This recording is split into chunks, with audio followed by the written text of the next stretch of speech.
You take the blue pill. Your story ends, you wake up in your bed, and you believe that reboot doesn't exist. Take the red pill. You stay in Wonderland, and I show you that the Matrix reboot isn't as bad as you think it is. Let's talk about it.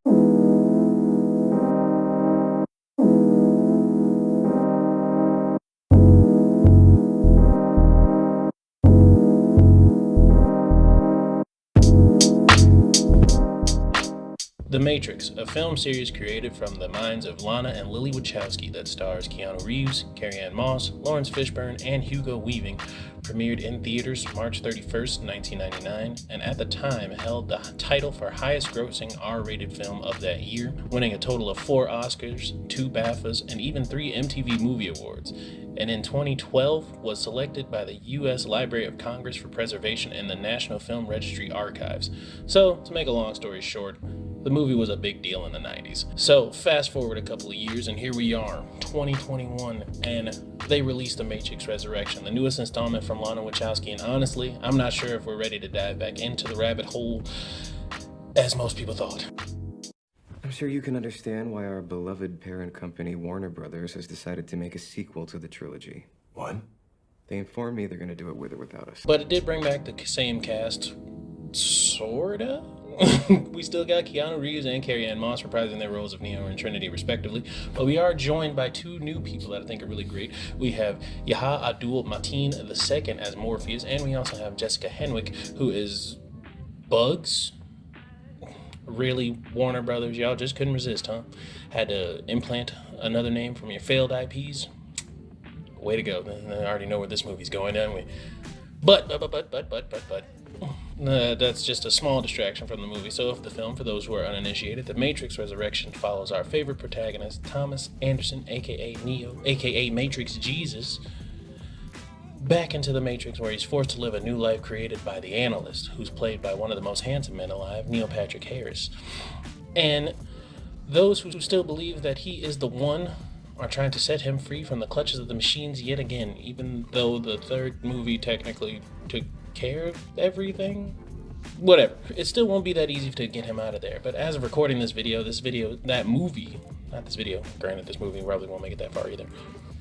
The Matrix Resurrection sits at a 62% on Rotten Tomatoes and a 63% at Metacritic, respectively. So, long story short, those numbers there don't really do too much for a franchise revamp, in my opinion. But now, don't get me wrong, I do love a callback as much as the next guy, but when your entire movie is a callback, I'm better off just watching The Matrix, and I probably would have been just as satisfied, but, that's not what we're here for. I'm convinced that when they were making this movie, they didn't really think too much about the plot. I mean, even Lana Wachowski herself said in an interview with IGN about the movie, stating that it wasn't planned, it wasn't orchestrated, it just was. And I think that's probably the best explanation about this plot, because it's so much going on in there. I mean, there's a lot of cool ideas, like the new way that they don't need to use a phone to establish a connection to get into the Matrix, or that they can travel throughout the world using mirrors.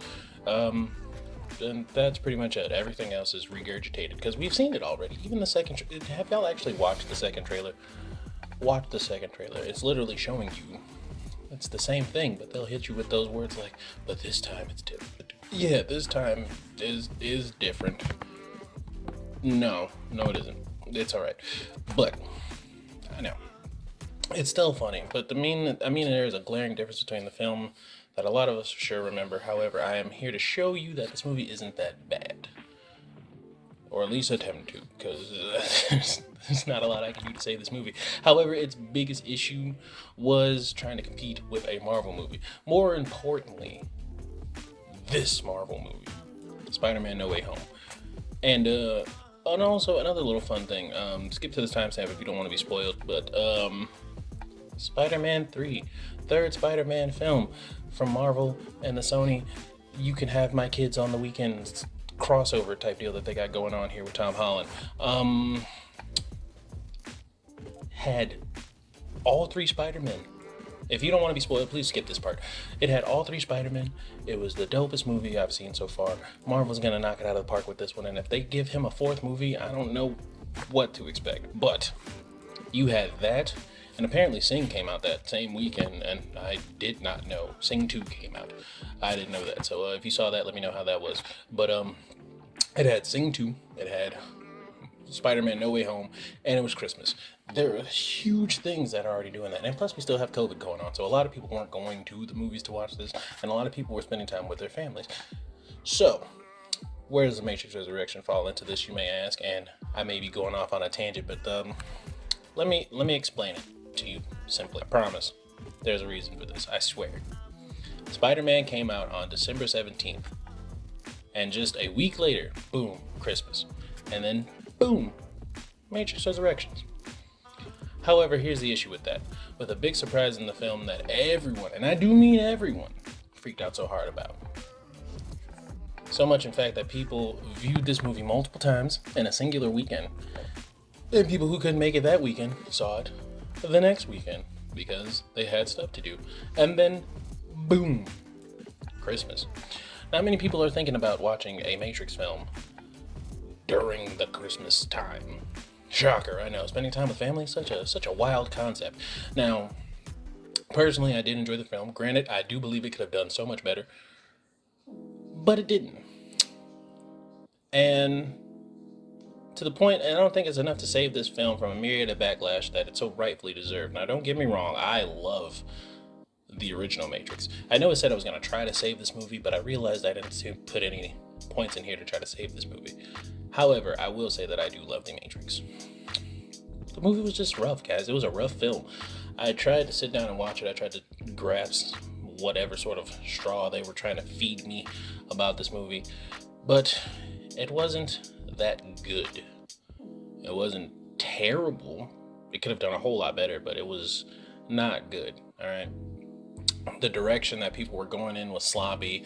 The fight scenes were edited poorly. There's so much going around. But at the same time, it was a fun movie. At the end of the day, Lana Wachowski herself even stated that she wanted this to be a fun movie. It was fun, had a lot of callbacks, made me laugh a little bit, made me chuckle sometimes. I do like the new Smith. He's pretty cool. He's a nice guy. I love Yaya's rendition of Morpheus, so that was also pretty solid. Jessica Henwick, super dope. I loved her in Iron Fist. She's also been in a lot of other cool stuff. But did you know that Lana Wachowski and Lily Wachowski were behind Sense8?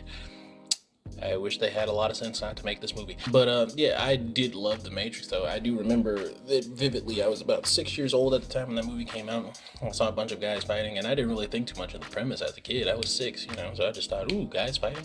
The movie's awesome. And sure enough, as I left the movie was awesome. And you bet your ass I went home and practiced dodging bullets with bullet time, even though they didn't really call it that. However, we don't really know the answer to that, do we? But this movie does have everything else you thought it would be.